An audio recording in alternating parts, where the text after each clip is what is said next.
আমাদের কাছে শুক্রবার মানে ছুটির দিন, আর ছুটির দিন মানেই সেদিন দুপুরে আমরা কিছু স্পেশাল চটপটা খেতে চাই। কোনো এক শুক্রবারে ফ্রাইড রাইস, চিলি চিকেন এবং চাইনিজ সবজি বানিয়েছিলাম। আজকে এই প্ল্যাটারটারই ফ্রাইড রাইসের রেসিপিটি আপনাদের সাথে শেয়ার করব। প্রথমে আপনার ফ্যামিলির সদস্যদের জন্য যতটুকু চাল প্রয়োজন ততটুকু চাল নিয়ে নিন। এরপরে চালটা 70% মতো সিদ্ধ করে নিতে হবে। সিদ্ধ করে নিয়ে পানিটা ফেলে দিন।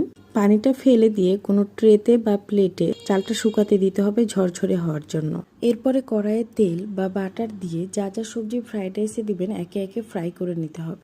প্রথমে আমি দিয়ে দিচ্ছি বরবটিটা কিছুক্ষণের জন্য ভেজে নিচ্ছি। এরপরে আমি এটা ভাজা হয়ে গেলে দিয়ে দিব গাজরটাও ভেজে নিব। যেসব সবজি ব্যবহার করবেন তার মধ্যে তুলনামূলক যেগুলো সিদ্ধ হতে একটু সময় লাগে সেগুলো আগে ভেজে নেবেন। এরপরে আমি দিয়ে দিচ্ছি কাঁচামরিচ এবং 2 ধরনের ক্যাপসিকাম দিয়ে সবগুলো একসাথে আবার নেড়েচেড়ে ভেজে নিচ্ছি। 2টো ডিম ভালোভাবে ফেটিয়ে নিয়েছি। সবজিগুলোকে কড়াইয়ে